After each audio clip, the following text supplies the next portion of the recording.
Hello दोस्तों, मैं अभिषेक शर्मा आपका हार्दिक स्वागत करता हूं बाजीराव नर्सिंग एकेडमी के ऑनलाइन प्लेटफॉर्म पर। और सभी विद्यार्थी अपनी सीट की पेटी बांध करके तैयार है। बाजीराव नर्सिंग एकेडमी से आपकी सफलता का विमान उड़ने के लिए तैयार है। तो आप सभी से निवेदन है कि आप अपनी सीट की पेटी बांध करके अच्छी तरीके से पूरे कंसंट्रेशन के साथ में क्लास का लुत्फ उठाए। आइए बात करते हैं आज अपन डेमोग्राफी के बारे में कि डेमोग्राफी क्या होती है। डेमोग्राफी के बारे में पढ़ने जा रहे हैं तो उससे पहले एक मोटिवेशनल स्पीच हो जाए आपके लिए कि तट पर बैठे बैठे तेरे हाथ कहां कुछ आएगा, रत्न मिलेंगे तुझको जब सागर की तह में जाएगा, कुछ ना आया हाथ समझना डुबकी अभी अधूरी है, चाहे कितना भी मुश्किल हो पहला कदम जरूरी है। तो आपको पहला कदम उठाना जरूरी होता है। संघर्ष होता है आपके जीवन में आता रहता है, लेकिन संघर्ष से आपको भागना नहीं है, क्योंकि जो कभी इंसान संघर्ष से परिचित नहीं हुआ, इतिहास गवाह है, वो कभी चर्चित नहीं हुआ। इसलिए आपको अपनी मेहनत पर, अपने कदमों की काबिलियत पर विश्वास करना है। जो अपने कदमों की काबिलियत पर विश्वास करते हैं अक्सर एक दिन अपनी मंजिल को पा लेते हैं। तो आपको बिना रुके, बिना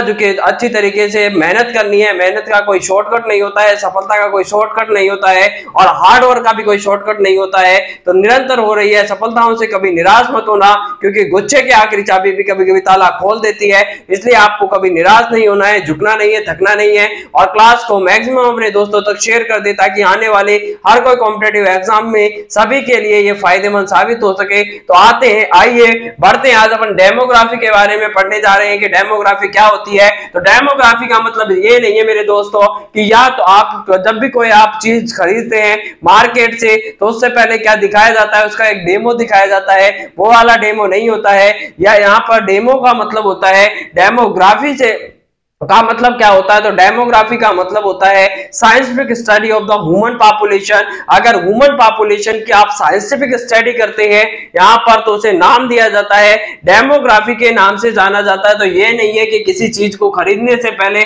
उसका जो डेमो दिखा करके आपको दिखाया जाता है उसे डेमोग्राफी कहते हैं। ये नहीं है मेरे दोस्तों। डेमोग्राफी का मतलब होता है कि population scientific study of the human population की जो साइंटिफिक स्टडी होती है उसे डेमोग्राफी के नाम से जाना जाता है। तो सबसे पहले आपको क्या लिखना है, यहाँ पर डेफिनेशन लिखनी है कि डेमोग्राफी क्या होती है। डेमोग्राफी का मतलब होता है scientific study of the human population. Human population की जो साइंटिफिक स्टडी की जाती है उसे नाम दिया जाता है, डेमोग्राफी के नाम से जाना जाता है। तो ये इसकी क्या है, डेफिनेशन है। Scientific study of the human population is known as the demography. अब डेमोग्राफी को आपको दो टुकड़ों में विभाजित करना है। अगर बात करें कि डेमोग्राफी किससे मिलकर के बना हुआ है, तो डेमोग्राफी में दो आपके मेनली वर्ड्स होते हैं। पहला है यहाँ पर डेमो, कि डेमो क्या है, एंड दूसरा वर्ड है इसमें ग्राफी का मतलब क्या होता है। तो यहाँ पर आपको दोनों का मीनिंग लिखना है कि डेमो क्या होता है, ग्राफी का मतलब क्या होता है। तो डेमो का मतलब होता है पीपल्स या लोगों को क्या कहा जाता है, डेमो के नाम से जाना जाता है। लेकिन बात करें ग्राफी की, तो ग्राफी का मतलब होता है साइंटिफिक स्टडी को नाम दिया जाता है graphy.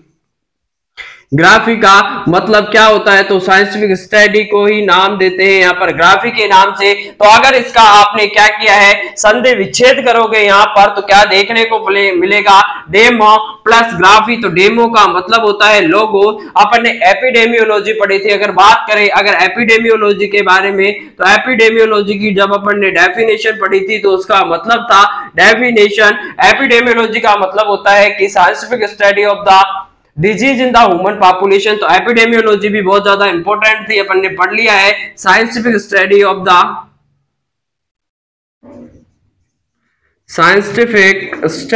Of disease in human population. अगर ह्यूमन की पॉपुलेशन में साइंटिफिक स्टडी की जाती है डिजीज की, तो उसे नाम दिया जाता है, किस नाम से जानते हैं, एपिडेमियोलॉजी। तो epidemiology is the study of the disease in the human population. अगर ह्यूमन पॉपुलेशन में साइंटिफिक स्टडी की जाती है डिजीज की, तो उसे एपिडेमियोलॉजी कहते हैं। ये तीन शब्दों से मिलकर के बना हुआ था, एपिडेमस एंड लॉगस। एपिडेमोलॉगस, एपी का मतलब था कि अमंग या अमंग, डेमोस का मतलब था पीपल, और लॉगस का मतलब होता है स्टडी।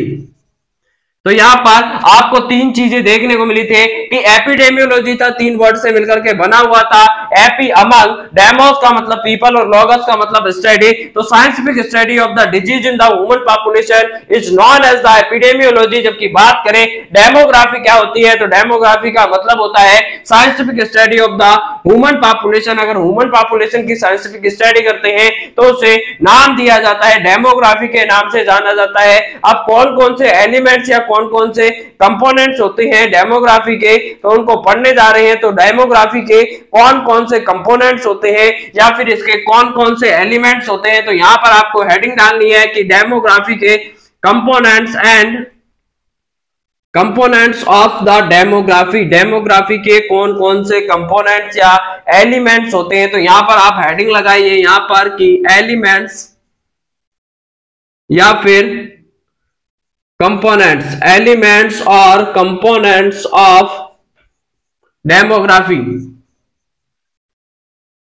अब यहां पर मेनली आपको 5 कंपोनेंट्स या एलिमेंट्स देखने को मिलेगा। तो फर्स्ट नंबर पे बात करते हैं, सबसे पहले आता है कि फर्टिलिटी। और फर्टिलिटी का मतलब होता है कि बर्थ को नाम दिया जाता है फर्टिलिटी। बात करें सेकंड नंबर पे तो मोर्टिलिटी आती है और मोर्टिलिटी को ही नाम दिया जाता है फर्टिलिटी। मोर्टिलिटी और मोर्टिलिटी को नाम देते हैं डेथ। डेथ को कहा जाता है मोर्टिलिटी के नाम से जानेंगे। थर्ड नंबर की बात करें तो यहां पर क्या देखने को मिलेगा, मैरिज होती है, मैरिज देखने को मिलेगी। फोर्थ नंबर पे क्या होता है, उसका माइग्रेशन देखने को मिलता है, marriage, migration and social mobility. Marriage, migration and fifth number पे होता है social mobility. Marriage, migration and social mobility के नाम से जानते हैं। तो 5 एलिमेंट्स या 5 कंपोनेंट्स होते हैं डेमोग्राफी के। मेनली 5 एलिमेंट्स या 5 कंपोनेंट्स देखने को मिलेगा। फर्स्ट नंबर की बात करें तो यहां पर फर्टिलिटी होगा, जहां पर जिसे बात कहते हैं। बात करें मोर्टेलिटी की तो डेथ होगा। बात करें मैरिज के बारे में, माइग्रेशन के बारे में और सोशल जो मोबिलिटी होती है एक जगह से दूसरे जगह पर जाने की, ये सभी क्या आती है इसके एलिमेंट या कंपोनेंट्स में शामिल होती है कि डेमोग्राफी के कौन कौन से एलिमेंट्स या इसके कंपोनेंट्स देखने को मिलेगा। आगे बात करते हैं कि एलिमेंट्स हो गया, कंपोनेंट्स हो गए या फिर प्रोसेस ऑफ डेमोग्राफी। मेनली बात करें यहां पर अगर प्रोसेस के बारे में कि कौन कौन से प्रोसेस होती है, तो सॉरी यहां पर ये प्रोसेस होती है मेनली डेमोग्राफी की। जो प्रोसेस के बारे में बात करते हैं कि प्रोसेस में कौन कौन से आते हैं, तो ये आपका क्या है यहां पर प्रोसेस ऑफ डेमोग्राफी। डेमोग्राफी की कौन कौन सी प्रोसेस होती है इसके बारे में पढ़ते हैं। तो प्रोसेस होती है मेनली 5 प्रोसेस देखने को मिलेगा। प्रोसेस में पहली होती है यहां पर फर्टिलिटी होगी, जहां पर क्या होता है फर्टिलिटी का मतलब होता है कि बर्थ होगा। सेकंड नंबर पे बात करें मोर्टिलिटी होती है। तो थर्ड नंबर पे बात करें यहां पर marriage, migration and social mobility. तो ये क्या है प्रोसेस होती है डेमोग्राफी की। मेनली 5 प्रोसेस देखने को मिलेगा। तो process of the demography 5 process होती है। कितनी होती है, तो 5 प्रोसेस देखने को मिलेगी डेमोग्राफी की। यहां पर फर्स्ट होती है फर्टिलिटी जिसमें बर्थ होगा। सेकंड नंबर होती है मोर्टिलिटी, मैरिज होगा, माइग्रेशन एंड सोशल मोबिलिटी। तो ये क्या है, ये प्रोसेस होती है, ये कंपोनेंट नहीं होते हैं। आगे बढ़ते हैं कंपोनेंट्स या फिर एलिमेंट्स के बारे में कि कंपोनेंट्स और एलिमेंट्स होते हैं कौन कौन से देखने को मिलेगा। तो बात करेंगे यहां पर क्वेश्चन, तो सेकंड हेडिंग लगाकर लिखिए एलिमेंट्स और कंपोनेंट्स। एलिमेंट्स और कंपोनेंट्स के बारे में कि एलिमेंट्स और कंपोनेंट्स कौन कौन से होते हैं। तो इन पर भी आपको क्या करना है, ध्यान देना है कि एलिमेंट्स कौन से होते हैं डेमोग्राफी के और कंपोनेंट्स कौन कौन से होते हैं। तो फर्स्ट नंबर की बात करें तो साइज ऑफ पॉपुलेशन। पॉपुलेशन की साइज के बारे में बात करना है। अब पॉपुलेशन की साइज इंक्रीज हो रही है या डिक्रीज हो रही है, ग्रोथ हो रही है या डिक्लाइन हो रही है। तो साइज ऑफ पॉपुलेशन में आपको क्या ध्यान रखना है, ग्रोथ हो रही है या फिर डिक्लाइन हो रही है, इंक्रीज हो रही है या इंक्रीज हो रही है या फिर क्या हो रही है डिक्रीज हो रही है। इनके बारे में बताता है। तो साइज ऑफ पॉपुलेशन, पॉपुलेशन की साइज क्या है, ज्यादा हो रही है या कम हो रही है, उसकी ग्रोथ हो रही है या फिर उसका डिक्लाइन हो रही है, उसकी साइज है वो कम देखने को मिल रही है। कंपोजिशन ऑफ पॉपुलेशन का कंपोजिशन क्या है, इसमें मेनली सेक्स रेशियो आता है, एज ग्रुप आता है, एरिया ऑफ लिविंग आती है, एंड बात करें तो सोशल एंड इकोनॉमिकल देखने को मिलेगा। तो यहाँ पर बात करते हैं साइज ऑफ पॉपुलेशन के, सेकंड नंबर पे बात करें तो देखने को मिलेगा कंपोजिशन ऑफ पॉपुलेशन, कि पॉपुलेशन में किस किस तरीके का कंपोजिशन है, पॉपुलेशन का कंपोजिशन कैसे देखने को मिलेगा या किस तरीके से आप बता सकते हैं। तो कंपोजिशन ऑफ द पॉपुलेशन इसमें मेनली देखने को मिलता है कि आपको पता लगाना है कि सेक्स रेशियो कितना है। अब कल के पेपर में भी आया हुआ एक क्वेश्चन है कि मैक्सिमम जो सेक्स रेशियो है कहाँ का है, तो मैक्सिमम जो सेक्स रेशियो है, मैक्सिमम जो सेक्स रेशियो है कहां पर देखने को मिला, यहां पर केरला में मैक्सिमम सेक्स रेशियो है 2011 की जनगणना के अनुसार 1084 केरला में सेक्स रेशियो। तो सबसे ज्यादा मैक्सिमम सेक्स रेशियो है कहां पर है, मेनली केरला में, और सबसे कम है हरियाणा में। तो बात करते हैं सेक्स रेशियो के बारे में बात करेंगे। इसके बाद में अगर बात की जाए सेकंड नंबर पे अगर बात करते हैं कि सेक्स रेशियो के अलावा यहाँ क्या देखा जाता है, तो एरिया ऑफ लिविंग देखा जाता है कि कहां पर area of living, area of living कहां पर कितनी जनसंख्या है जो रह रही है, तो एरिया ऑफ लिविंग के नाम से जाना जाएगा। बात करते हैं कि इकोनॉमिकल उनकी कंडीशन क्या है, क्या उसका स्टेटस है, तो एरिया ऑफ लिविंग आता है।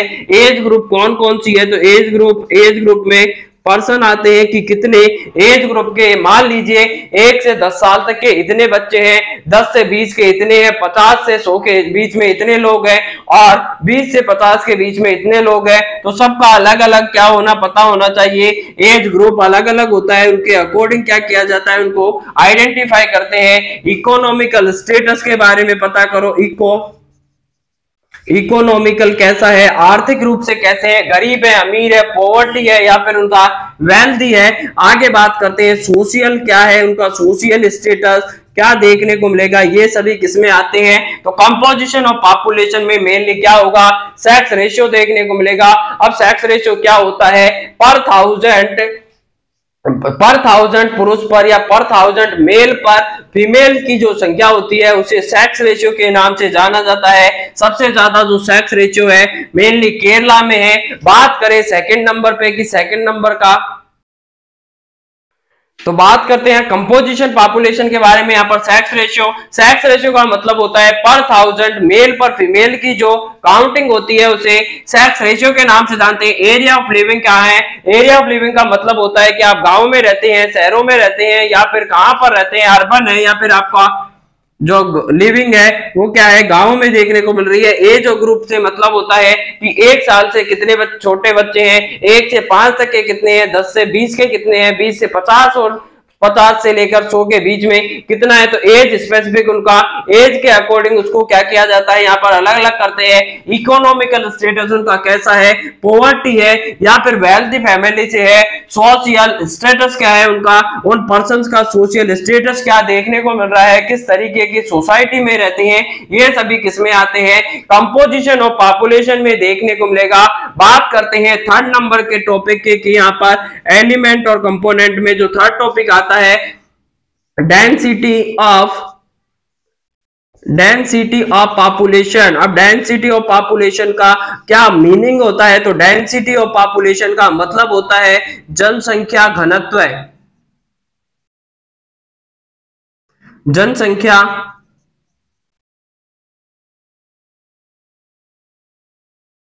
जनसंख्या घनत्व के नाम से इसको जाना जाता है। तो डेंसिटी ऑफ पॉपुलेशन का मतलब होता है जनसंख्या घनत्व, और जनसंख्या घनत्व या डेंसिटी ऑफ पॉपुलेशन का मतलब होता है एक पर्टिकुलर एरिया में कितने लोग रहते हैं। जैसे अगर मान लीजिए डेंसिटी ऑफ पॉपुलेशन ज्यादा कहां पर होती है, शहरों में देखने को मिलती है। एक छोटे से एरिया में मैक्सिमम लोग रहते हैं। तो यहाँ पर आप अगर महानगरों की बात करें, दिल्ली मुंबई के, तो एक छोटे से एरिया में बहुत ज्यादा लोग रहते रहते हैं। लेकिन बात करें यहाँ पर गांवों की, तो गांव में बहुत बड़े यहाँ पर एरिया होगा, लेकिन उसमें रहने वाले लोगों की संख्या होती है बहुत कम होती है। तो डेंसिटी ऑफ पॉपुलेशन होता है अर्बन एरिया का ज्यादा होता है, तो इंक्रीज होता है किसमें, अर्बन में होता है, वो ज्यादा देखने को मिलेगा। बात करें यहाँ पर रूरल एरिया में, तो रूरल एरिया में डेंसिटी ऑफ पॉपुलेशन होता है वो कम देखने को मिलता है। तो ये आते हैं किसके पार्ट है, एलिमेंट और कंपोनेंट्स में क्या आता है, प्रोसेस ऑफ डेमोग्राफी में क्या आती है। तो प्रोसेस ऑफ डेमोग्राफी होती है मेनली 5 प्रोसेस देखने को मिलेगा। पहला होता है फर्टिलिटी, जिसे बर्थ कहते हैं, मॉर्टेलिटी में डेथ आएगी, मैरिज होगी, माइग्रेशन हुआ है, या फिर सोशल मोबिलिटी देखने को मिली है। तो ये सभी किसमें आती है।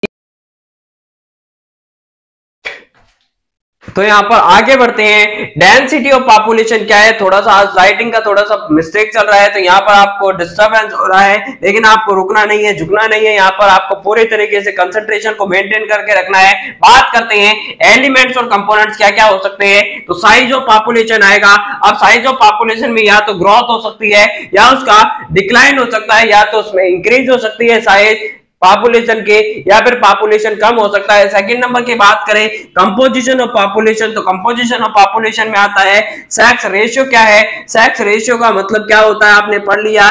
एरिया ऑफ लिविंग क्या है, एज ग्रुप किस तरीके का है, इकोनॉमिकल और सोशल स्टेटस क्या है। बात करें यहाँ पर डेंसिटी ऑफ पॉपुलेशन, जनसंख्या घनत्व के बारे में, तो एक पर्टिकुलर एरिया में रहने वाले लोगों की जो संख्या होती है या उनका जो घनत्व होता है उसे नाम दिया जाता है जनसंख्या घनत्व के नाम से जानते हैं। अर्बन में ज्यादा होता है, लेकिन बात करें रूरल एरिया की तो वहां पर पॉपुलेशन डेंसिटी होती है कम देखने को मिलती है। तो ये सभी इसके क्वेश्चन है।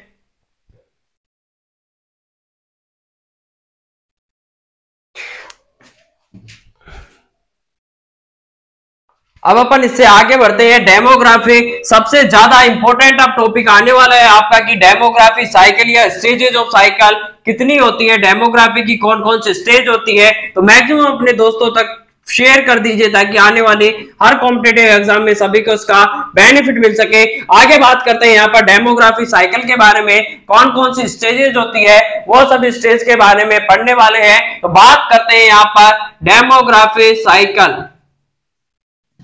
डेमोग्राफी साइकिल के बारे में बात करते हैं कि डेमोग्राफी साइकिल क्या होती है। अब दोस्तों ये नहीं है कि आपके छोटे बच्चे हैं उनको ट्राई साइकिल या बाई साइकिल लाकर आपने दिला दे। तो बात करें अगर छोटे बच्चे होते हैं उनमें ग्रोथ एंड डेवलपमेंट के कि ट्राई साइकिल कब चलाना सीख जाता है, तो 3 ईयर पर ट्राई साइकिल चलाना सीख जाता है। आगे बात करते हैं यहाँ पर डेमोग्राफी साइकिल के बारे में। अब डेमोग्राफी साइकिल में क्या क्या होती है, या बात करें stages of the stage of demography, demography के कौन कौन सी स्टेज होती है उन सब स्टेज के बारे में बात करने वाले हैं। तो मैक्सिमम आपको क्या रखना है, इसमें मेनली कौन कौन सी स्टेजें देखने को मिलती है। तो सबसे पहले स्टेज का नाम देख लेते हैं यहाँ पर कि कौन कौन सी स्टेजेस होती है डेमोग्राफी की। तो बात करें हाई स्टेशनरी, लो स्टेशनरी, तो सबसे पहली स्टेज होती है हाई स्टेशनरी हो गई, अर्ली एक्सपेंडिंग, लेट एक्सपेंडिंग और लो स्टेशनरी। बात करें सबसे लास्ट स्टेज होती है डिक्लाइन स्टेज के बारे में। तो सबसे पहले पढ़ते हैं यहाँ पर 5 स्टेज आप लिख सकते हैं। पहली stage high stationary, high stationary और हाई स्टेशनरी में क्या देखने को मिलता है, बर्थ रेट होती है बहुत ज्यादा होती है, डेथ रेट भी बहुत ज्यादा होती है। 1920 से पहले भारत इसी स्थिति में था high stationary and high stationary में। बात करें यहाँ पर अर्ली एक्सपेंडिंग के बारे में कि अर्ली एक्सपेंडिंग क्या होती है। बात करें यहाँ पर थर्ड स्टेज के बारे में, तो थर्ड स्टेज होती है लेट एक्सपेंडिंग के नाम से इसको जाना जाता है। और भारत जो अभी स्टेज वाली कंडीशन में है वो कौन सी स्टेज में है, तो लेट एक्सपेंडिंग वाली कंडीशन में भारत इस टाइम पर जो भारत है India at present late expanding वाली कंडीशन में है। बात करते हैं लो स्टेशनरी, 4th नंबर की जो स्टेज होती फेज होती है लो स्टेशनरी कहलाएगी। बात करें 5th पे तो डिक्लाइन स्टेज के नाम से इसको जाना जाता है। तो मेनली बहुत ही ज्यादा आपके लिए इंपॉर्टेंट टॉपिक है कि स्टेजेस ऑफ डेमोग्राफी, डेमोग्राफी के कौन कौन सी स्टेज होती है। तो फर्स्ट स्टेज होती है हाई स्टेशनरी, देखने को मिलेगी। बात करें सेकंड स्टेज का तो early expanding, late expanding, low stationary and decline के नाम से इसको जाना जाता है। तो यहाँ पर आपको अब ये क्या लिखना है, कौन सी क्या होती है, बर्थ रेट क्या होगा, डेथ रेट क्या होगा, और डेमोग्राफिक जो गैप होता है वो कितना देखने को मिलेगा, पॉपुलेशन क्या रहती है, इन सभी के बारे में वन बाय वन करके पढ़ने वाले हैं। तो यहां पर सबसे पहले लिखिए बर्थ रेट, सेकंड नंबर पे आपको डालना है डेथ रेट, डेथ रेट क्या रहने वाली है। थर्ड नंबर की बात करें यहां पर पॉपुलेशन क्या रहेगा कि पॉपुलेशन बढ़ रहा है या कम हो रहा है। लास्ट नंबर पे डेमोग्राफी गैप, डेमोग्राफी गैप के बारे में आपको पढ़ना है। तो बात करते हैं बर्थ रेट के बारे में। हाई स्टेशनरी होती है उसमें बर्थ रेट होती है बहुत ज्यादा देखने को मिलेगा, तो बर्थ रेट होती है इसमें बहुत ज्यादा होती है। इसी के साथ साथ इसकी जो डेथ रेट होती है वो भी बहुत ज्यादा होती है। बात करें अब अगर हाई स्टेशनरी की बात करते हैं तो 1920 से पहले इंडिया था वो कौन सी स्टेज में था, हाई स्टेशनरी स्टेज में था, जहां पर बहुत ज्यादा क्या हो रहे थे, बर्थ हो रहे थे। यहाँ पर बहुत ज्यादा पारियां खेली जा रहे थे बिना किसी प्रोटेक्शन के, बिना किसी प्रोटेक्शन का यूज किए हुए। तो बर्थ क्या हो रहे थे, बहुत ज्यादा हो रहे थे। लेकिन वहां पर उसका जो हेल्थ इकोनॉमिक सिस्टम था, हेल्थ स्टेटस वाला सिस्टम था या हेल्थ सिस्टम था वो इतना मजबूत नहीं था। उसकी वजह से डेथ भी बहुत ज्यादा होते थे। तो बहुत ज्यादा बर्थ हो रहे थे, बहुत ज्यादा डेथ हो रहे थे। पॉपुलेशन देखने को मिलेगी जितना ज्यादा स्टेशनरी, तो पॉपुलेशन क्या था, स्टेशनरी रहा। अगर मान लीजिए बहुत ज्यादा ही जी रहे हैं, बर्थ हो रहा है बहुत ज्यादा क्या हो रही है, डेथ हो रही है, तो पॉपुलेशन कैसी रहेगी, बिल्कुल एकदम स्टेशनरी रहेगी। क्योंकि ज्यादा जिंदा है, ज्यादा जन्म ले रहे हैं और ज्यादा ही मर रहे हैं, तो जितने जन्म ले रहे थे उतने ही मर रहे हैं। तो अगर मान लीजिए एग्जाम्पल के तौर पर, अगर मान लीजिए किसी गांव की पॉपुलेशन पहले 1000 थे और अगर उसमें से बहुत ज्यादा पॉपुलेशन इंक्रीमेंट होती है और मान लीजिए महीने में वहां पर 1000 पॉपुलेशन थे, उसमें से महीने की जो पॉपुलेशन बढ़ रही है वो 100 बच्चे पैदा हो रहे हैं और 100 ही क्या हो रहे हैं, मर रहे हैं। तो वहां पर जो पॉपुलेशन देखने को मिलेगा, साइज ऑफ पॉपुलेशन क्या होगा, स्टेशनरी रहेगी। पहले जितना थे अब भी उतनी देखने को मिल रही है। और डेमोग्राफी गैप की बात करें तो यहाँ पर डेमोग्राफी गैप होगा वो नैरो देखने को मिलेगा यहाँ पर, क्योंकि जितने जिंदा हो रहे हैं या जितने जन्म ले रहे हैं उतने ही मर रहे हैं। तो क्या होगा, वहां पर नैरो डेमोग्राफी गैप देखने को मिलता है। बात करते हैं सेकंड नंबर पे अर्ली एक्सपेंडिंग के बारे में कि अर्ली एक्सपेंडिंग क्या कहता है। तो अर्ली एक्सपेंडिंग का मतलब होता है कि यहाँ पर बर्थ रेट होती है बहुत ज्यादा देखने को मिलेगा, लेकिन यहाँ पर डेथ रेट अब थोड़ा सा क्या है, बर्थ रेट तो बहुत ज्यादा है लेकिन उसमें क्या है, डेथ रेट बर्थ रेट की तुलना में थोड़ी कम हो जाती है। अब जब डेथ रेट बर्थ रेट ज्यादा हो रही है, डेथ रेट कम हो रही है, तो पॉपुलेशन क्या होगी, बढ़ने स्टार्ट हो जाएगी। तो पॉपुलेशन यहाँ पर इंक्रीज हो जाती है, तो यहाँ पर पॉपुलेशन का इंक्रीमेंट देखने को मिलता है, पॉपुलेशन बढ़ने लगती है। बात करें डेमोग्राफी गैप की तो डेमोग्राफी गैप होगा वाइड देखने को मिलेगा। अगर मान लीजिए किसी गांव की जनसंख्या पहले थे 1000 थी और एक महीने में 1000 बच्चे क्या ले रहे हैं, जन्म ले रहे हैं और उसमें से केवल मर 50 ही रहे हैं, तो डेमोग्राफी क्या हो जाएगी, उसका पॉपुलेशन क्या होगा, टोटल कितना रहने वाला है। तो यहाँ पर 1050 हो जाएगा, क्योंकि 100 जन्म लिए 50 उसमें से मर गए, तो टोटल 100 जन्म लिए 1100 हुआ, उसमें से अगर 50 चले गए तो यहाँ पर 1050 है। तो क्या हुआ, टोटल देखा जाए तो वहां पर क्या हो रहा है, इंक्रीमेंट हो रहा है, तो पॉपुलेशन बढ़ रही है और जो गैप है दोनों के बीच में डेथ और बर्थ का वो वाइड होता चला जाएगा, क्योंकि जितने जन्म ले रहे हैं उससे कम मर रहे हैं। तो यहाँ पर क्या देखने को मिलेगा, अर्ली एक्सपेंडिंग में बर्थ रेट है बहुत ज्यादा है, डेथ रेट है वो कम है, पॉपुलेशन इंक्रीज होने लगेगी और गैप होगा वाइड देखने को मिलता है। बात करते हैं थर्ड नंबर की तो लेट एक्सपेंडिंग की, तो इंडिया एट प्रेजेंट कौन सी स्टेज में है, तो यहाँ पर इंडिया एट प्रेजेंट है वो लेट एक्सपेंडिंग कंडीशन में है या लेट एक्सपेंडिंग स्टेज में देखने को मिल रहा है। तो यहाँ पर बर्थ रेट है वो भी कम है, डेथ रेट है बहुत ज्यादा कम हो गई, पॉपुलेशन कम होने लगी है, वाइड गैप होगा लेकिन पॉपुलेशन क्या हो रही है, डिक्रीज हो रही है। तो बात करते हैं यहाँ पर लेट एक्सपेंडिंग की बर्थ रेट है वो क्या हुआ है, यहाँ पर कम हुआ है, लेकिन डेथ रेट है वो बहुत ज्यादा, बर्थ रेट कम हो रहा है लेकिन डेथ रेट है वो क्या हो गई, बहुत ज्यादा कम हो गई है। पॉपुलेशन अब क्या होने लग जाएगी, डिक्रीज होने लग जाएगी। पॉपुलेशन क्या होगा, डिक्रीज होने लग जाएगा, क्योंकि यहां पर क्या हो रहा है, जो बर्थ रेट है कम हो रहा है, डेथ रेट है वो भी कम हो गई है, तो पॉपुलेशन क्या होगी, डिक्रीज होगी। गैप की बात करें, डेमोग्राफिक गैप की, तो यहाँ पर देखने को मिलेगा, यहाँ पर वाइड गैप देखने को मिलता है, लेकिन पॉपुलेशन इसके साथ साथ क्या हो रही है, वाइड गैप होगा, उसके साथ पॉपुलेशन डिक्रीज होती चली जाएगी। तो वाइड गैप के साथ में पॉपुलेशन डिक्रीज होती है। लेट एक्सपेंडिंग की बात करते हैं तो बर्थ रेट है वो क्या देखने को मिलेगा, कम होगी, लेकिन डेथ रेट है बहुत ज्यादा कम हो गई है। बात करें पॉपुलेशन की तो पॉपुलेशन डिक्रीज होना स्टार्ट हो जाती है, वाइड गैप होता है लेकिन पॉपुलेशन डिक्रीज होती है। इंडिया इस टाइम पे, इंडिया एट प्रेजेंट कौन से स्टेज में है, तो लेट एक्सपेंडिंग स्टेज में है, तो इसीलिए ये सबसे ज्यादा आपके लिए इंपॉर्टेंट रहने वाले स्टेज है कि लेट एक्सपेंडिंग, इसीलिए पूछ लिया जाएगा कि इंडिया एट प्रेजेंट कौन से स्टेज में है, तो लेट एक्सपेंडिंग स्टेज में है, जिसमें बर्थ रेट कम हुआ है, क्योंकि यहां पर क्या यूज कर रहे हैं आप, प्रोटेक्शन कॉन्ट्रासेप्टिव मेथड का यूज कर रहे हैं। पब्लिक है, हेल्थ एजुकेशन दी जा रही है, लोगों को पब्लिक जागरूक हो गई है। हेल्थ रेट, डेथ रेट है वो भी कम हो रही है, क्योंकि यहां पर जो हेल्थ स्टेटस था पर्सन का, या जो हेल्थ का जो इंप्रूवमेंट हुआ है, यहाँ पर हेल्थ स्टेटस का वो क्या हो रहा है, यहाँ पर हॉस्पिटल्स वगैरह का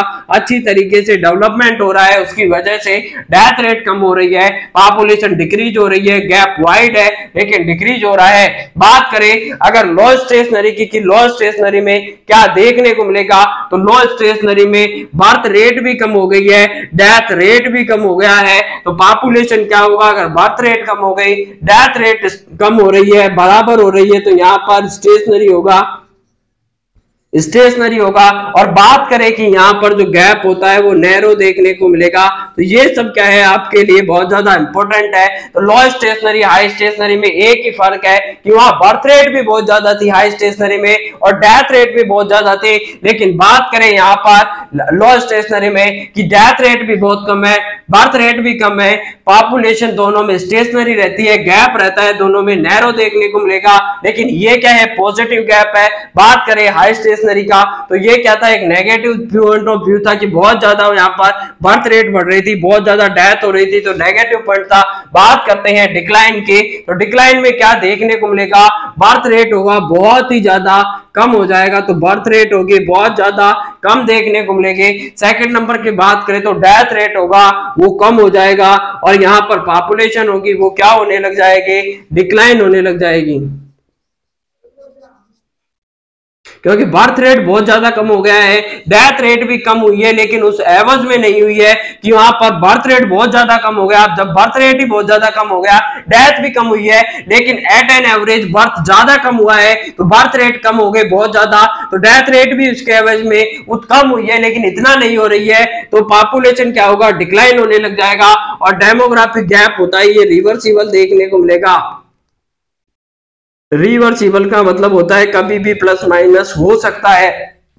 तो बात करते हैं यहाँ पर, तो ये आपके लिए डेमोग्राफी की साइकिल होती है, बहुत ज्यादा इंपॉर्टेंट साइकिल है। बात करें बिफोर 1920, 1920 से पहले की बात करें, बिफोर 1920, 1920 से पहले इंडिया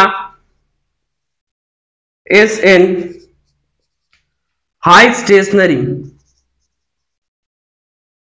हाई स्टेशनरी में फेज में था। तो यहां पर 1920 से पहले इंडिया कौन से स्टेज में था, हाई स्टेशनरी में था। लेकिन बात करें एट प्रेजेंट की, तो एट प्रेजेंट जो इंडिया है वो कौन से स्टेज में आता है, तो यहां पर लॉ लेट एक्सपेंडिंग स्टेज में आएगा। तो यहाँ पर इंडिया है वो एट प्रेजेंट लेट एक्सपेंडिंग वाली स्टेज में है। तो डेमोग्राफी की कौन सी स्टेज में एट प्रेजेंट इंडिया आता है, लेट एक्सपेंडिंग स्टेज में एट प्रेजेंट इंडिया है, at present India is in late expanding stage में आ रहा है। तो यहां पर क्या है, लेट एक्सपेंडिंग स्टेज में बर्थ रेट भी कम हो रही है, लेकिन डेथ रेट है उसके एवज में बहुत ज्यादा कम हो गई है। तो यहां पर पॉपुलेशन है डिक्रीज होने लग जाएगा, वाइड गैप होगा लेकिन डिक्रीज होने लग जाता है। तो ये सभी क्या है, डेमोग्राफी है, डेमोग्राफी की प्रोसेस है। मेनली अपन ने पढ़ा है कि डेमोग्राफी क्या होती है। तो डेमोग्राफी होती है scientific study of the human population की जो साइंटिफिक स्टडी होती है उसे डेमोग्राफी के नाम से जाना जाता है। दो वर्ड से मिलकर बनी हुई होती है, डेमो प्लस ग्राफी। डेमो का मतलब होता है पॉपुल पीपल और ग्राफी का मतलब होता है साइंटिफिक स्टडी। तो scientific study in the human population is known as the demography. इसके मेनली प्रोसेस या कितने होते हैं, तो मेनली 5 प्रोसेस होती है, mortality, fertility, mortality, marriage, migration और सोशल मोबिलिटी। आगे अपन ने बात करी थी एलिमेंट के बारे में, कंपोनेंट के बारे में। तो इसमें मेनली देखने को मिला साइज ऑफ पॉपुलेशन जिसमें ग्रोथ हो रही है या डिक्लाइन हो रही है। सेकंड नंबर पे बात करी थी अपन ने कंपोजिशन ऑफ पॉपुलेशन के बारे में, तो सेक्स रेशियो के बारे में पढ़ा। सेक्स रेशियो क्या होता है, सेक्स रेशियो का मतलब होता है पर 1000 मेल पर फीमेल की जो काउंटिंग होती है सेक्स रेशियो कहलाता है। मेनली सबसे ज्यादा सेक्स रेशियो देखने को मिला केरला में। 2011 की जनगणना के अनुसार केरला का जो सेक्स रेशियो है 1084 है। बात करें सबसे ज्यादा कम है तो हरियाणा का सेक्स रेशियो है। आगे बात करते हैं इसमें क्या देखा जाता है, एज ग्रुप देखी जाती है, सोशल स्टेटस देखा जाता है, इकोनॉमिकल स्टेटस देखा जाता है और एरिया ऑफ लिविंग कहां पर रहते हैं, गांव में रहते हैं, शहरों में रहते हैं, ये सभी आता है। थर्ड नंबर पे बात करें कि जनसंख्या घनत्व के बारे में, पॉपुलेशन डेंसिटी के बारे में बात करें तो किसी पर्टिकुलर एरिया में रहने वाले लोगों की जो संख्या होती है इसे जनसंख्या घनत्व के नाम से जाना जाता है। तो ये सब अपन ने 1 बाय 1 करके एक एक अपन ने डील कर लिया गया है। अब आगे बढ़ा था इसके बाद में डेमोग्राफी साइकिल के बारे में, बहुत ज्यादा सबसे ज्यादा इंपॉर्टेंट है। मेनली 5 स्टेज होती है। फर्स्ट स्टेज होती है मेनली देखने को मिले कि हाई स्टेशनरी होगा, early expanding, late expanding. India कौन से प्रेजेंट में कौन से स्टेज में है, लेट एक्सपेंडिंग में है। बात करें उसके बाद में लो स्टेशनरी के और डिक्लाइन के बारे में, 1920 से पहले इंडिया कौन से स्टेज में था, तो ये हाई स्टेशनरी स्टेज में था। अगर मैं यहाँ से आपको 3-4 क्वेश्चन मेरे को दिमाग में घूम रहे हैं तो जब भी मैं आपको 3-4 क्वेश्चन लगातार लिखाता हूं तो इसका मतलब है उसमें से एक क्वेश्चन आपने देख लिया होगा कि महाराष्ट्र सीएचओ देखा, या फिर उसके बाद में आपने देखा है हरियाणा सीएचओ में। जब भी मैं 3 से 4 क्वेश्चन लिखाता हूं उसमें से एक क्वेश्चन आपके लिए बहुत ही ज्यादा रामबाण साबित होता है। एक क्वेश्चन उसमें से जरूर आपके एग्जाम में आकर के हाजिर हो जाता है। तो आपको जहां पर भी 4-5 क्वेश्चन में एक साथ लिखाता हूं स्टार मार्क लगा करके उनको नोट करना है, क्योंकि बहुत ही ज्यादा इंपॉर्टेंट क्वेश्चन होते हैं, बार बार रिवाइज होने वाले क्वेश्चन होते हैं और एग्जाम में उनके पूछे जाने की प्रोबेबिलिटी होती है बहुत ज्यादा होती है। इसलिए अपना पूरा कंसंट्रेशन से और अपनी पेन कापी उठा करके सभी तैयार रहे। तो यहाँ पर अपन 4 क्वेश्चन आपको देते हैं, यहाँ पर क्या होगा आगे बात करते हैं। सबसे पहले अगर मैं बात करूं 3 डे फीवर के बारे में, थर्ड कि 3 डे फीवर किसे कहा जाता है। 4 डे फीवर की बात करें, 3 day fever, 4 day fever, 5 day fever और बात करते हैं 5 डे डिजीज के बारे में। तो यहां पर आपको याद रखना है 4 क्वेश्चन है, बहुत ही ज्यादा इंपॉर्टेंट है। तो मैंने भी पहले भी आपको 3-4 क्वेश्चन लिखाए थे वहां पर ब्लाइंडनेस से रिलेटेड 4 क्वेश्चन लिखाए थे। उसमें से एक क्वेश्चन कल हरियाणा सीएचओ के पेपर में पूछा हुआ क्वेश्चन था कि यहाँ पर मेनली जो मोस्ट कॉमन कॉज होता है ब्लाइंडनेस का इंडिया में क्या होगा। करेक्ट आंसर है उसका कैटरैक्ट। अगर पूछ लिया जाता है कि मेनली बच्चों में कौन सा होता है विटामिन ए की डेफिशिएंसी, और मोस्ट पूछ लेता कि मोस्ट इन्फेक्टियस कॉज कौन सा है, तो वहां पर ट्रैकोमा उसका आंसर जाता। बात करते हैं कि 3rd डे फीवर किसको कहा जाता है। 3rd डे फीवर कहा जाता है रूबेला को, और रूबेला आपने पढ़ा हुआ क्वेश्चन है। रूबेला को नाम दिया जाता है और किस नाम से जानते हैं, तो जर्मन मीजल्स के नाम से इसको जाना जाता है। रूबेला को 3rd डे फीवर कहते हैं। बात करें अगर यहाँ पर 4th डे फीवर की तो इसे नाम दिया जाता है मीजल्स या रूबियोला मीजल्स को नाम देते हैं 4th डे फीवर के बारे में। बात करें यहाँ पर 5th डे फीवर के बारे में कि 5th डे फीवर किसे नाम दिया जाता है या 5th डे फीवर को किस नाम से जाना जाता है, तो 5th डे फीवर को आपको याद रखना है कि क्यू फीवर के नाम से जानते हैं। तो 5th day fever is also known as Q fever, Q fever के नाम से जानते हैं। आगे अपन सबके बारे में पढ़ने वाले हैं, रिकेट्सियल डिजीज के बारे में पढ़ेंगे। तो क्यू फीवर होता है, ये यहाँ पर बात करते हैं 5 डे फीवर के नाम से जाना जाता है क्यू फीवर को। बात करें अगर 5 डे डिजीज के बारे में पूछ लिया जाए कि 5 डे डिजीज किस नाम से जानी जाती है, तो बात करते हैं एरिथमा, एरिथमा मार्जिनेटम, एरिथमा इन्फेक्टियोसा। तो 5 डे डिजीज होती है, किस नाम से जानते हैं? 5 डे डिजीज को एरिथमा इन्फेक्टियोसा के नाम से जाना जाता है।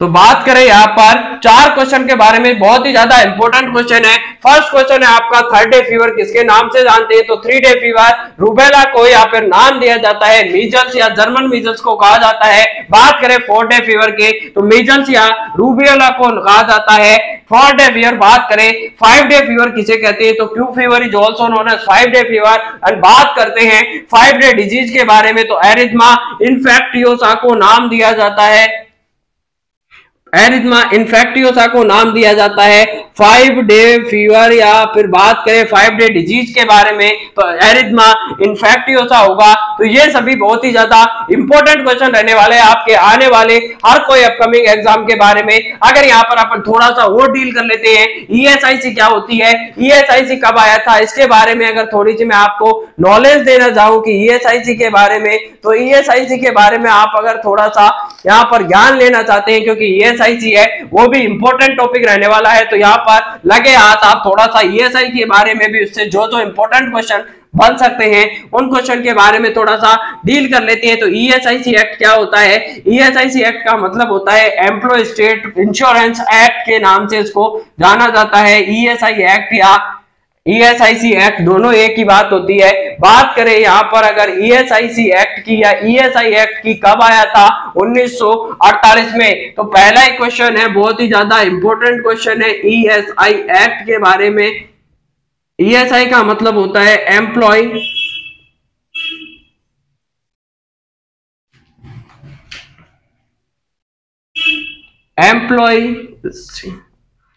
स्टेट इंश्योरेंस के बारे में बात करेंगे। ईएसआईसी के बारे में एम्प्लॉय स्टेट इंश्योरेंस,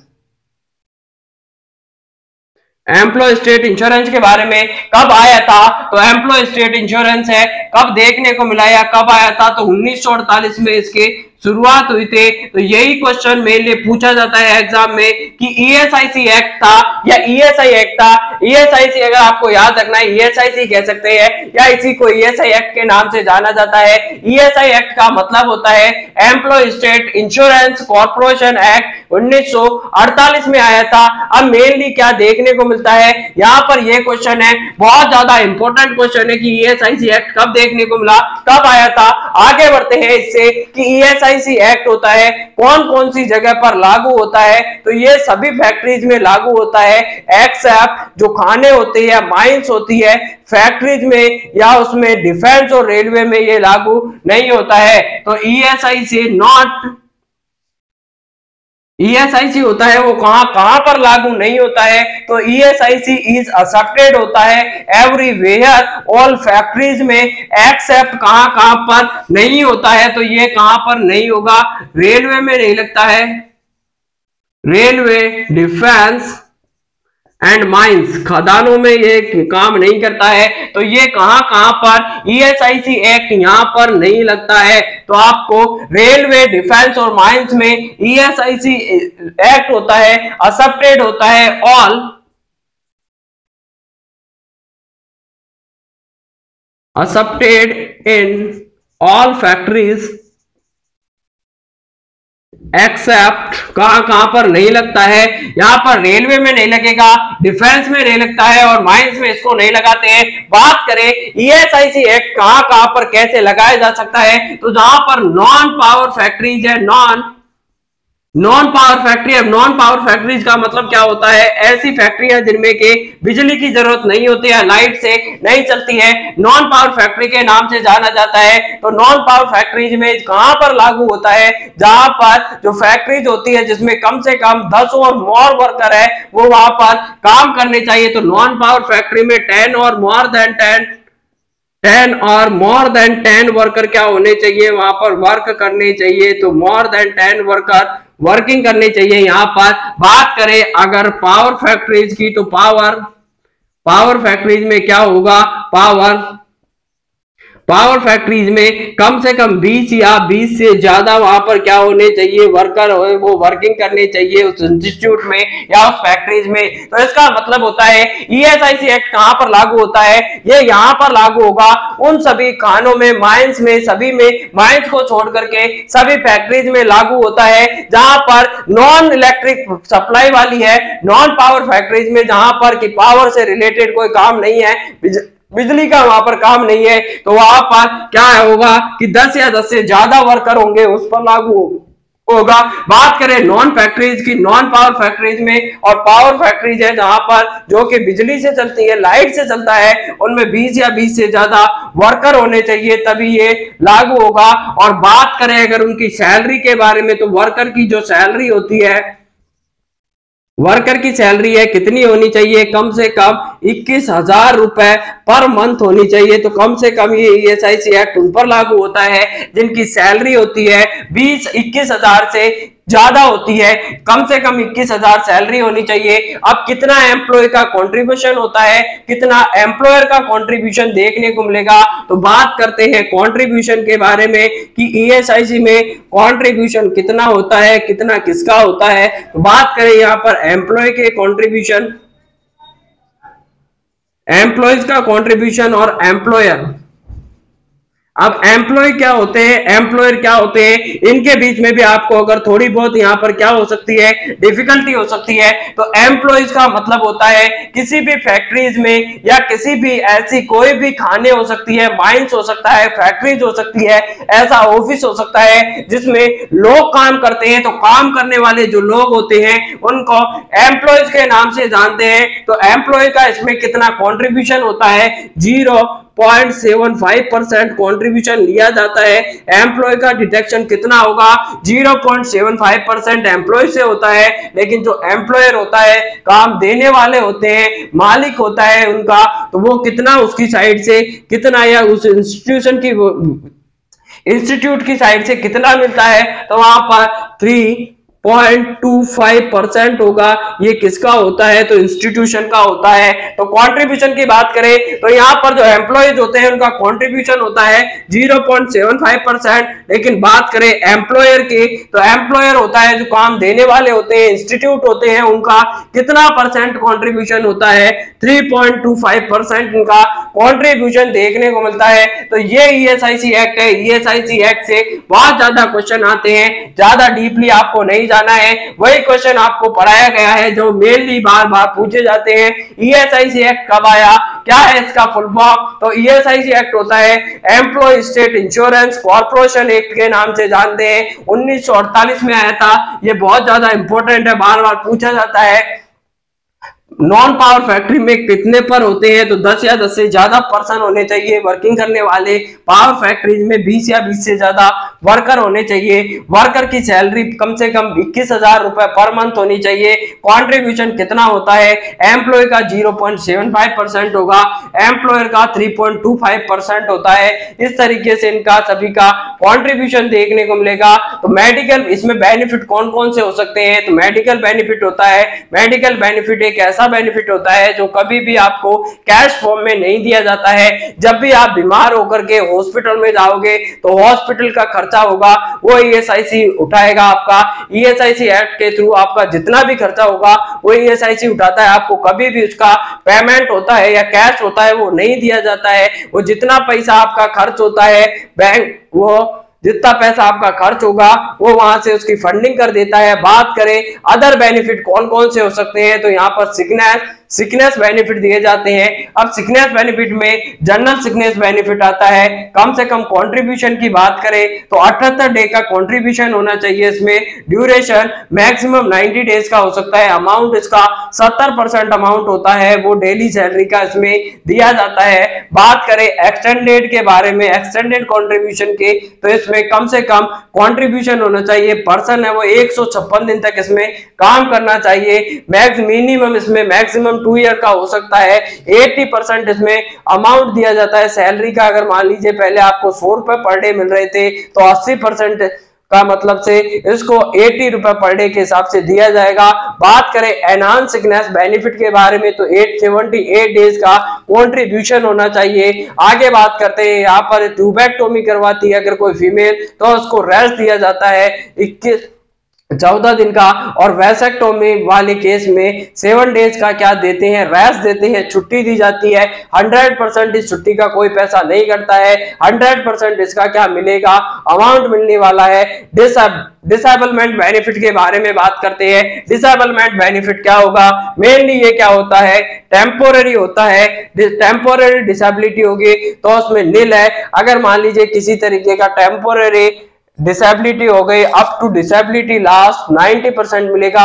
लेकिन बात करते हैं अगर परमानेंट डिसेबिलिटी हो गई, अगर मान लीजिए आप किसी माइंस में या किसी फैक्ट्रीज में काम करने गए और जाते ही आपका क्या हो गया, दोनों हाथ पैर कट गए हैं, तो जाते ही चाहे फर्स्ट डे ही कट जाए तो कोई किसी तरीके का उसमें नहीं होता है डिसेबिलिटी में, तो लास्ट आपको मैक्सिमम इसमें 90% मिलता है। बात करें डिपेंडेंट बेनिफिट के बारे में तो इसमें अलग अलग तरीके के यहाँ पर बेनिफिट दिए जाते हैं। तो इन सभी बेनिफिट के बारे में डिटेल में डिस्कस करेंगे। आगे बढ़ते हैं अपन अभियान इंद्रधनुष के बारे में। तो यहाँ पर एक छोटा सा इंपॉर्टेंट टॉपिक है अभियान इंद्रधनुष। तो अभियान इंद्रधनुष के बारे में भी आज अपन डील कर लेते हैं। पंचदीप क्या होता है, अभियान इंद्रधनुष क्या होते हैं, दोनों ही छोटे छोटे टॉपिक है, 2 मिनट में आपके कंप्लीट हो जाएंगे। इंपॉर्टेंट टॉपिक है, बहुत आपने बहुत बार पढ़ा होगा, 6ठी क्लास से आप पढ़ते हुए आ रहे हैं विबग्योर के बारे में या बैनी आहे पिनाला के बारे में, और आज आपका विबग्योर है क्या दिखा करके जाएगा, क्या सिखा करके जाएगा। तो यहाँ पर आपको बहुत ही जोरदार चीज देखने को मिलेगा। बात करते हैं अभियान इंद्रधनुष के बारे में। अभियान इंद्रधनुष,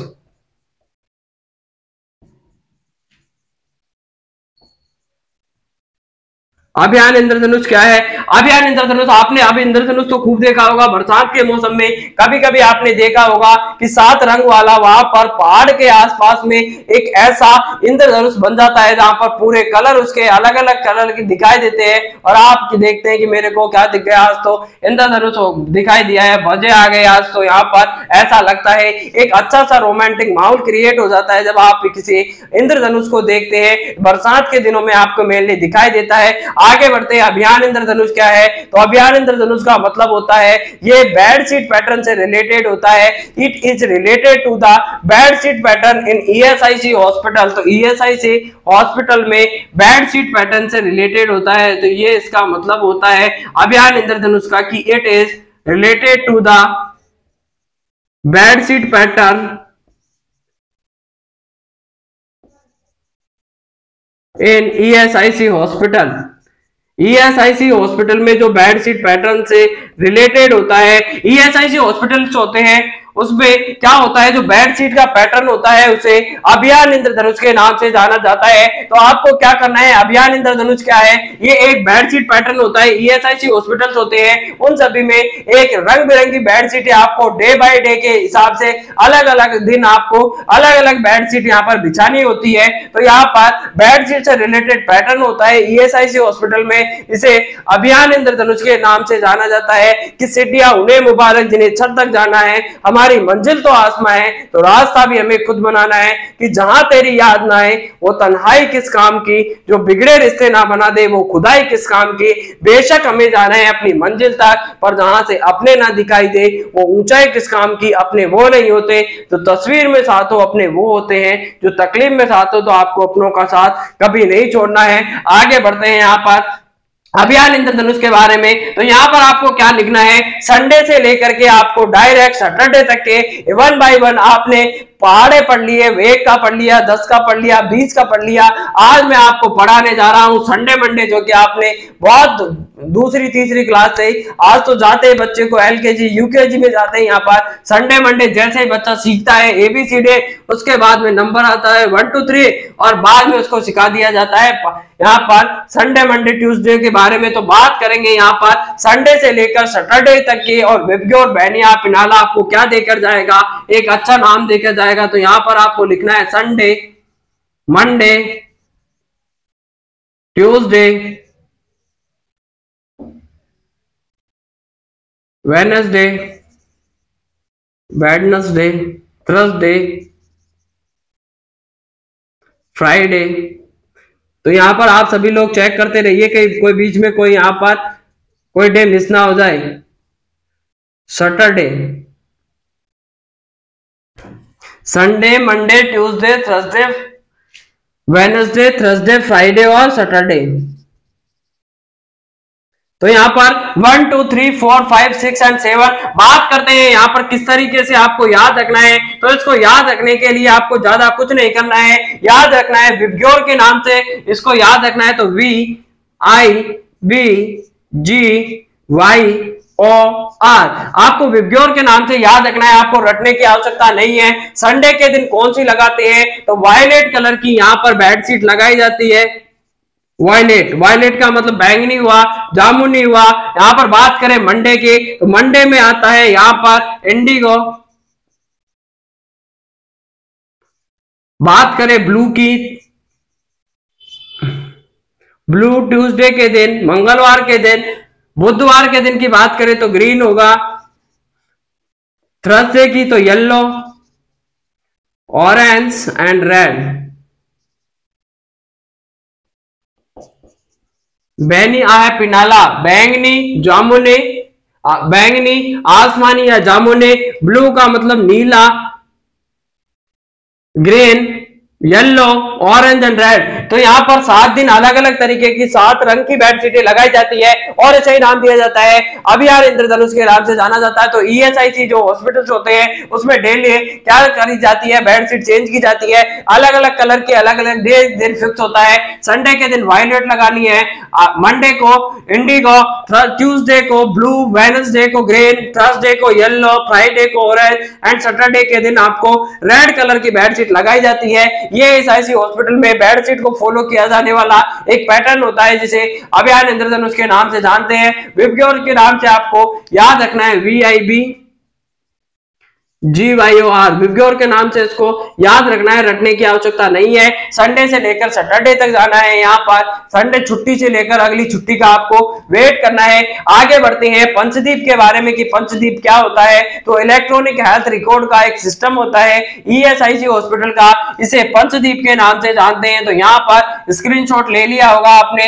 अब आगे बढ़ते हैं पंचदीप के बारे में कि पंचदीप क्या है, क्या होती है पंचदीप। तो पंचदीप का मतलब होता है ये एक क्या होता है, हेल्थ रिकॉर्डिंग सिस्टम होता है, इलेक्ट्रिकल हेल्थ रिकॉर्डिंग सिस्टम। अगर हेल्थ का ईएसआईसी हॉस्पिटल में जो हेल्थ का इलेक्ट्रिकल रिकॉर्डिंग सिस्टम होता है इसे पंचदीप के नाम से जानते हैं। पंचदीप, पंचदीप के नाम से जाना जाता है। पंचदीप क्या होता है, it is a electrical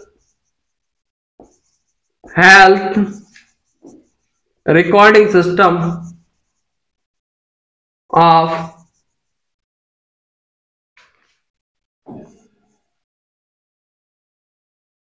medical record in ESIC hospital. ESIC hospitals में क्या किया जाता है, मेडिकल हेल्थ रिकॉर्ड्स का इलेक्ट्रिकल क्या किया जाता है, यहाँ पर रिकॉर्ड का मेंटेन किया जाता है। जो हेल्थ का इलेक्ट्रिकल हेल्थ रिकॉर्ड मेंटेन किया जाते हैं। ईएसआईसी हॉस्पिटल में इलेक्ट्रिकल मेडिकल हेल्थ का रिकॉर्ड बनाया जाता है और उस सिस्टम को नाम दिया जाता है पंचदीप के नाम से जानते हैं। तो it is the health recording system of the medical record in the ESIC hospital. अगर ईएसआईसी हॉस्पिटल में जो रिकॉर्डिंग की जाती है मेडिकल रिकॉर्ड का जो रिकॉर्ड करने का सिस्टम होता है, इसे पंचदीप के नाम से जाना जाता है। तो यहाँ पर आज अपन ने डेमोग्राफी पढ़ लिया, ईएसआईसी पढ़ लिया, पंचदीप पढ़ लिया है और उसके साथ में आयुष्मान के बाद में अभियान इंद्रधनुष पढ़ लिया है। यहाँ पर मेनली आपको देखने को मिला इंद्रधनुष क्या था, इंद्रधनुष मेनली आपसे किससे रिलेटेड है, तो अभियान इंद्रधनुष था। इम्यूनाइजेशन में आपने पढ़ा था इंटेंसिफाइड इंद्रधनुष कब आया, 2017 में आया था। इंद्रधनुष कब आया, 2014 में आया। ये सभी आपने 1 बाय 1 करके पढ़े हुए क्वेश्चन है। आपने दो क्वेश्चन पेपर अभी लगे हुए हैं, महाराष्ट्र सीएचओ एंड राजस्थान यहाँ पर हरियाणा सीएचओ का जो पेपर हुआ था, इन सभी में आपने जो भी अभी तक पढ़ा है उन्हीं से क्वेश्चन आए हैं। अगर बात की जाए यहाँ पर बीएचएम वाले पेपर को छोड़ करके आयुष्मान वाले क्वेश्चनों को छोड़ दिया जाए, यहाँ पर आयुर्वेदा वाले क्वेश्चन को, तो जो भी आपके नर्सिंग के क्वेश्चन थे एक भी कोई क्वेश्चन बाहर नहीं गया है। सभी क्वेश्चन आपने जो टॉपिक कवर किए हैं एज इट एज उसमें क्वेश्चन पूछे गए हैं। मैंने बार बार में कहा था कि कॉम्प्लेक्स स्पोर्ट के बारे में बहुत ज्यादा इंपॉर्टेंट है। सबसे ज्यादा कॉम्प्लेक्स स्पोर्ट के बारे में पूछा ही जाता है मीजल्स में, कि मीजल्स में दो ही चीजें इंपॉर्टेंट होती है, पहला है कॉम्प्लेक्स स्पोर्ट, दूसरा है उसका इंक्यूबेशन पीरियड के बारे में या फिर उसका पॉजिटिव एजेंट के बारे में। तो ये मेनली सबसे ज्यादा इंपॉर्टेंट क्वेश्चन है। तो इसी तरीके से जहां भी मैं 3 4 5 क्वेश्चन एक साथ दिखाता हूं, मान लीजिए बहुत ज्यादा इंपॉर्टेंट क्वेश्चन होते हैं, 1 बाय 1 करके उनमें से बहुत से क्वेश्चन पूछे गए हैं। आने वाली हर एग्जाम में घुमा फिरा करके क्वेश्चन जनरेट किए जाते हैं। तो आपको हमेशा उन क्वेश्चन को साथ के साथ नोट डाउन करना है, क्लासों को पूरी देखना है बिना स्किप किए, जितना ज्यादा आप हो सके नोट बनाते रहिए साथ के साथ, क्योंकि आने वाले जब लास्ट के आपके पास में 2-4 दिन का टाइम बचेगा, उस टाइम पे पूरी क्लासों को रिवाइज करना पॉसिबल नहीं होता है। इसीलिए आपको एक सेल्फ मेकिंग नोट्स बनाना है। कैसे एग्जाम को फाइट किया जाता है उस दिन भी मैंने बताया था कि जब भी आप एग्जाम देने जाए अच्छे माइंड फ्रेश के साथ में जाना है। आपको सोचना है कि अब मैं जितना मेरे से मैं अपना पूरा बेस्ट देने की आपको कोशिश करना है, अच्छी तरीके से माइंड फ्रेश करके अच्छी तरीके से पूरी नींद लेनी है आराम से। आपको अब किस तरीके से पढ़ना है उसके बारे में थोड़ी सी अगर चर्चा की जाती है, तो यहाँ पर सबसे पहले आपको पढ़ना किस तरीके से है, तो सबसे पहले आपको क्या करना है, थ्योरी पढ़नी है पहले, और थ्योरी के साथ साथ आपको क्या करना है, जैसे ही आपने थ्योरी कंप्लीट की उसके साथ साथ उसके जो भी क्वेश्चन है क्वेश्चन बनते हैं, उन क्वेश्चनों को आपको बार बार क्या करना है, रिवाइज करना है। अब एक बार ये नहीं है कि आपने एक बार पढ़ करके छोड़ दिया और 6 महीने आप छुट्टियों पे चले गए, यहाँ पर कुल्लू मनाली घूमने चले गए, ऐसा नहीं होना चाहिए। कंटिन्यूटी ब्रेक नहीं होनी चाहिए, कंटिन्यूटी है आपको सफलता तक पहुंचाने का। तो सबसे पहली चीज होती है मेहनत और सेकंड होता है कंटिन्यूटी। आपको कंटिन्यूटी कभी ब्रेक नहीं करनी है, डेली पढ़ना है, कम पढ़े लेकिन जरूर पढ़े, कंटिन्यूटी को कभी ब्रेक नहीं होने देना है। तो ये चीज आपको मेनली आपकी जो सफलता होती है सबसे ज्यादा इंपॉर्टेंट रोल प्ले करती है इसमें। आगे बढ़ते हैं। आपने अब जैसे ही आपने सबसे पहले थ्योरी कंप्लीट करी, अब ये नहीं है जब तक आपको थ्योरी कंप्लीट नहीं होगा, थ्योरी नहीं होगा तब तक आप क्वेश्चन सोल्व नहीं कर सकते हैं। तो क्वेश्चन प्रैक्टिस बाद में करनी है, पहले थ्योरी सोल्व करनी है। आपको एक बार थ्योरी पढ़ ली है उसके बाद में साथ के साथ उसके आपको क्वेश्चन का प्रैक्टिस करना है। मैक्सिमम आपको क्वेश्चन सोल्व करने हैं। आप सोल्व कहीं से भी कर सकते हैं, आप किसी भी गाइड से कर सकते हैं, गाइड है सभी बेस्ट है। और अगर बात माने तो ज्यादा गाइडों को पढ़ने की बजाय एक गाइड को बार बार पढ़े, ज्यादा जितनी ज्यादा गाइडों में पढ़ते हैं उतने ही ज्यादा आप उलझन में फंसते जाते हैं। तो एक ही गाइड को बार बार पढ़े सफिशियंट होती है। मेनली अगर जो छोटी एग्जाम्स होती है उनमें आपको ज्यादा कुछ करने की आवश्यकता नहीं है, मेनली फोकस करना है, इंपॉर्टेंट टॉपिक है उनको मेनली डील करना है। उसके साथ साथ उसके सेल्फ मेकिंग नोट्स बनाने बहुत ज्यादा इंपॉर्टेंट होता है। मान लीजिए आप एग्जाम से पहले 2-5 दिन पहले पूरी किताबों का रिवीजन नहीं कर सकते हैं, लेकिन आपने सभी का अगर निचोड़ बना के रखा हुआ है, जो भी इंपॉर्टेंट टॉपिक थे, इंपॉर्टेंट क्वेश्चन थे, वहां से आपको उठाने हैं। हमेशा आपके पास में क्या होनी चाहिए, एक नोट्स मेकिंग करने के लिए डायरी या नोटबुक होनी चाहिए। साथ के साथ जो भी इंपॉर्टेंट क्वेश्चन लगता है उसको नोट डाउन करिए और उससे एग्जाम से 2-4 दिन पहले आपको क्या करना है, उन सभी नोट्स का एक बार क्विक रिवीजन कर कर लो तो जो भी आपने पढ़ा था वो आपके माइंड में है, लेकिन उस टाइम पे एक बार आपके दिमाग में आ जाएगा तो आराम से आप इजी वे में उन क्वेश्चनों का आंसर दे सकते हैं। लेकिन कभी भी आपको 1-2 दिन पहले आपको पढ़ाई नहीं करनी है। 1-2 दिन पहले आप अगर हो सके जितना ज्यादा हो सके, बहुत ज्यादा कठिन होता है, कई लोगों से नहीं हो पाता है, लेकिन अगर मैं मेरे पर्सनल एक्सपीरियंस की बात करूं तो मैंने कभी भी एग्जाम से 2 से 3 दिन पहले कभी मैंने आज तक पढ़ाई नहीं करी है। आराम से जो भी हो सके, जितना रिक्रिएशन हो सके उतना करिए। आपको मूवी देखना पसंद है, घूमने जाना पसंद है, जो भी करना पसंद है 2-3 दिन पहले आराम से करिए, क्योंकि ब्रॉड सिलेबस है, 1-2 दिन में आप पूरा नहीं पढ़ सकते हैं। लेकिन आपका अगर माइंड फ्रेश होगा एग्जाम के टाइम पे तो उस टाइम पे आप जाकर के अच्छी तरीके से नींद लेकर के अच्छी पूरी तैयारी के साथ जाओगे, माइंड फ्रेश होगा, आराम से आपका पेपर होगा। 90% पेपर चांसेस होते हैं, वहां पर आपके सिलेक्शन की उम्मीद होती है, 20% वहां बढ़ जाती है। तो इसीलिए आपको कहा जाता है पूरी नींद के साथ में अच्छी तरीके से 8 घंटे सोकर जाना है। ये नहीं है कि आपकी बीएससी नर्सिंग की या जीएनएम की एग्जाम है जिसमें 5 क्वेश्चन आने वाले हैं तो रात में आपको 16 पेपर मिल गया, उसको पढ़ करके रात सुबह जाकर छापना होता है। ऐसा कुछ नहीं होता है, पूरा ब्रॉड सिलेबस है, कहीं से भी कोई भी क्वेश्चन आ सकता है। इसलिए आपको अपनी रात बर्बाद करने की जरूरत नहीं है। एग्जाम से 1-2 दिन पहले मस्त तरीके से, अच्छी तरीके से, पूरी नींद के साथ में अच्छी तरीके से पूरे रिक्रिएशन होकर के माइंड को फ्रेश करके अच्छे से एग्जाम देने जाना है। और आगे आपको समय समय पर गाइडेंस मिलता रहेगा। हमारे चैनल को अगर आपने अभी तक सब्सक्राइब नहीं किया है तो सब्सक्राइब कर ले, शेयर कर दीजिए और बेल आइकन को प्रेस कर लीजिए और टेलीग्राम चैनल को भी सब्सक्राइब कर लीजिए, ताकि आने वाली हर कोई भी कॉम्पिटिटिव एग्जाम में किस तरीके से गाइड करना है कि पूरी क्लास है आपके लिए 1 बाय 1 चलाई जा रही है, तो सभी का बेनिफिट आपको मिल सके कि सीढ़ियां उन्हें मुबारक जिन्हें छत तक जाना है। हमारी मंजिल तो आसमान है, तो रास्ता भी हमें खुद बनाना है कि कुछ इस तरह से बुन अपनी तकदीर के धागे कि पूरी कायनात को झुकना पड़े आपकी जिद के आगे। तो जिद बहुत ज्यादा आपकी मजबूत होनी चाहिए, जोश जुनून और जज्बा आप में कभी कम नहीं होना चाहिए, क्योंकि जिसमें जोश जुनून और जज्बा है ऐसा आपका खून में उबाल होना चाहिए कि रिकॉर्ड वही तोड़ते हैं जिनकी रगों में खून नहीं बल्कि लक्ष्य पाने के लिए जुनून दौड़ता है। इस दुख की बात यह है कि समय बहुत कम है, लेकिन सुख की बात यह है कि अभी भी समय है, लेकिन समय के पास इतना समय नहीं है कि वो लौट कर आपको वक्त देगा। इसलिए वक्त ना लगाइए निर्धारित करने में कि आपको क्या करना है, वरना समय निर्धारित कर देगा कि आपका क्या करना है। समय और समझदारी दोनों के बीच में तालमेल बिठाना बहुत ज्यादा जरूरी होता है, क्योंकि समय रहते आप में समझदारी नहीं आती है। जब समय चला जाता है, जब आपके पास समय रहता है समझदारी नहीं रहती है, और जब समय चला जाता है उसके बाद समझदारी आती है। तो यहाँ पर सांप के निकल जाने के बाद उसकी जो लकीर होती है उसको कूटने से कोई फायदा नहीं होता है। जब समय निकल कर चला जाएगा तो उसके बाद में कुछ नहीं होता है, क्योंकि समय होता है किसी का इंतजार ना तो समय ने किया है ना समय करने वाला है। आज का जो समय निकल कर चला गया वापस से आपकी लाइफ में दोबारा कभी नहीं आने वाला है। सब कुछ आपकी लाइफ में मिल सकता है, लेकिन समय एक ऐसी चीज है वापस से एक बार खुदाने के बाद किसी का इंतजार नहीं करता और ना ही किसी के लिए रुकता है, ना किसी को वापस मिलता है। इसलिए समय का सदुपयोग करें, मैक्सिमम अपने एफर्ट लगा दे, अपनी पूरी जान झोंक दे अपने लक्ष्य को पाने के लिए। और जो सपना आपने पहली क्लास में देखा था नर्सिंग ऑफिसर बनने का, और आपको नर्सिंग ऑफिसर बनकर ही नहीं रुकना है, नर्सिंग के उस सर्वोच्च मुकाम को हासिल करना है जो कि आने वाले समय में सबसे ज्यादा आपके लिए एक आइडियल बनकर के, आपको खुद के लिए नहीं जीना है, एक आइडियल बनकर के लोगों के लिए जीना है। तो उसके लिए आज आपको मेहनत करनी है, मेहनत से नहीं घबराना है, क्योंकि जो कभी इंसान संघर्ष से परिचित नहीं हुआ, इतिहास गवाह है, वो कभी चर्चित नहीं हुआ। जब लोग मिलेंगे आपसे तो आपकी खैरियत नहीं आपकी हैसियत पूछते हैं। जिंदगी हो या व्हाट्सएप, लोग स्टेटस ही देखते हैं। इसलिए आप अपने स्टेटस को मेंटेन करने के लिए, अपनी लग्जरी लाइफ जीने के लिए आज आपको मेहनत करने की आवश्यकता है। मेहनत से भागना नहीं होता है, सफलता की कोई शॉर्टकट नहीं होता है। सफलता एक दिन में नहीं मिलती है, लेकिन एक दिन जरूर मिलती है, और इस दिन के लिए आपको रातों जाग करके कड़ी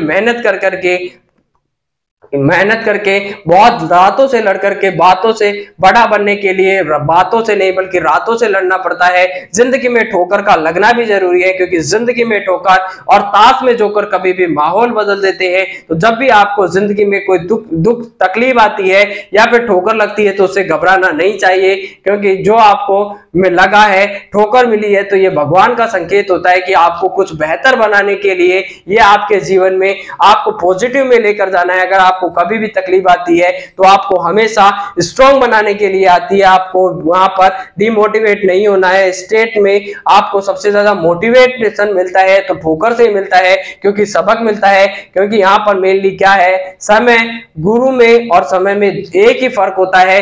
गुरु होता है सिखाकर इम्तिहान लेता है, लेकिन समय होता है वो इम्तिहान लेकर के सिखाता है। तो ये मेनली डिफरेंस है, इसको समझना है आपको कि इसको पॉजिटिव वे में बनाए रखना है और यहाँ पर अपने मोटिवेशन को कभी कम नहीं होने देना है। और संघर्षों की आंधी में हम अपना दीप जलाएंगे, तूफानों की क्या मजाल जो जलते दीप बुझाएंगे। तो यहाँ पर आपको अच्छी तरीके से पूरे मोटिवेशन के साथ में अच्छी तरीके से पढ़ाई करनी है कि द्वंद्व कहाँ तक पाला जाए, युद्ध कहाँ तक डाला जाए, तू भी राणा का वंशज है, फेंक जहां तक भाला जाए। तो आपको अपना भाला फेंकना है, अपने लक्ष्य तक फेंकना है और आप जल्दी, हम उम्मीद करते हैं आप अपनी सफलता पाकर के बहुत जल्द लौटने वाले हैं। आप पहले भी विजेता थे, अब भी विजेता है और आने वाले हर एग्जाम में विजेता बनकर के उभरोगे। मिलते हैं आपसे बहुत जल्द अगली क्लास में, तब तक के लिए जय हिंद, जय Bharat, thanks to all, love you to all.